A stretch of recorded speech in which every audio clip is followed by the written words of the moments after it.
After Saturday, I'm just interested, what do you do after a win, lose or draw? Do you go back and show players a little bit of what's happened, what you want them to do better, or do you just sort of say, right, that's done, move on to the next one? Nah, you're always looking to improve players. We conceded a sloppy goal.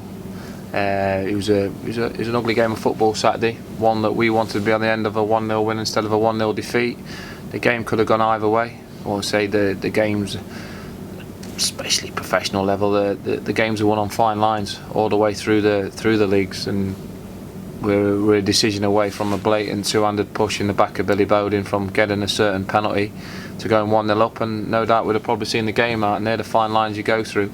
You're always looking to improve on performances.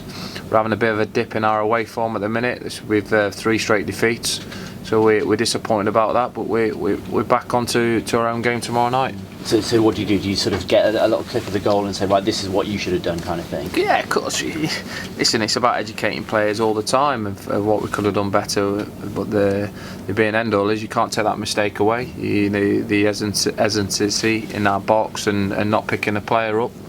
But it became very frustrating because I think it'd have been a good point on the day, but it's not to be. We move on. Yeah, defensively, it's been a pretty solid season again this time round. Goal scoring has been a bit hit and miss at times. You've had good patches, and at the moment you're going through a bit of a dry spell. It is, and go through it. Look, we're 2 points off 5th spot. So all the teams more in the top three or maybe 4 have been more consistent than the rest of the teams. And if you go through the teams that are up there, they've all had inconsistent runs, and that's the reason. So that's football, I'm afraid. That's the way it works. Do I want my team to be more consistent? Yeah, of course I do. Do the players need to be more consistent? Yeah. But we're right in a mix to finish the season on a high, which is fantastic. Everybody keeps talking about pressure as well. Pressure. They only put me under no pressure whatsoever to get promotion this year. There's no all the pressure there is what I'm putting on my players to make sure we try and finish in that top 7. And the players want that. Maybe they want it too much. We've got to improve. We've got to improve on our run of late. But how do you do that? We went 5 games in the season. I think it was in September, October, where we got 1 point out of 15, and everybody was talking about a relegation fight. All of a sudden, we've only picked up the 4 points out of the 15. But when you take into consideration the games that we've played, Oxford, Portsmouth, Plymouth, Accrington and Wickham, teams that are, let's be honest, all 5 have a great chance to be in the top 7. So we just dust ourselves down and go on. Everybody wants to look at a little bit of negativity.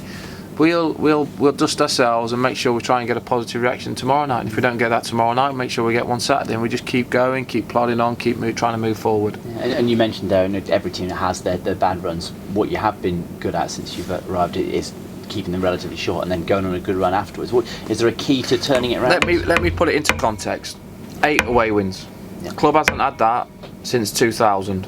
That's 15 years. Yeah. Okay, let me put everything in context. Yes, we've lost the last 3 away games. Are we disappointed with that? Yes. Last 7 home games, won 6, drew 1.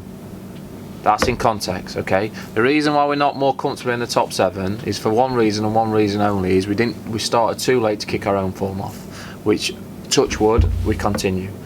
If you used to say, try and get double figures away from home in League 2, what did we get in the relegation league? 2? Was it, Keith? Yeah. 2 away wins. We've had 8. I'd love to see us get double figures away from home. We've got to win your own games. We've got 8 home games left to the end of the season, where our crowd are hopefully going to be right behind us, because we're in a great chance of finishing the top 7, which nobody believed. Obviously, expectation levels go up as you start the season from December and February, but the manager's great because he don't get carried away. Don't get carried away with dips in form. Don't get carried away when we're winning. When we won 4 or 5 wins, are we capable of getting 4 or 5 wins on the bounce? Yes, we are. If we get that now, this part of the season, will we make the playoffs? Yes, we will. So it's about keeping levelers on it, keep trying to move the club forward, and it's up to the players to rise up to that challenge, because I'm very demanding. I might not be under pressure in an aspect to get us promoted, but I put my players under immense pressure to make sure that we get in the top 7. And is it that level-headedness that allows you to stop the bad runs short and go on the good runs afterwards? You never know how long a bad run's going to last.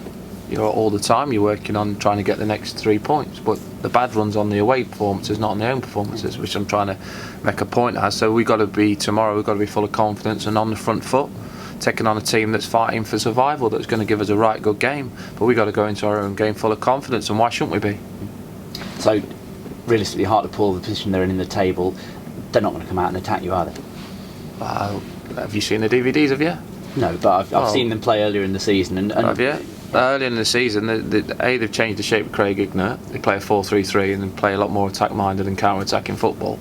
So I think people will be surprised. I watched the game against Luton, and in the second half they were very, very attack-minded. So for teams to think that Hartlepool are going to come in and sit on and do this, I think you'd be quite surprised. Craig Ignat's an experienced coach, worked at big football clubs, been an assistant manager at Hartlepool, and the last 4 games they've really picked up on the performances. So I think you'd be very misguided to go in and think, well, Hartlepool are just going to sit in there and try and nick a point, because I don't think that would be the case. Does that make it better for you? Would you rather have an open game? You can ask me tomorrow night, 9:30.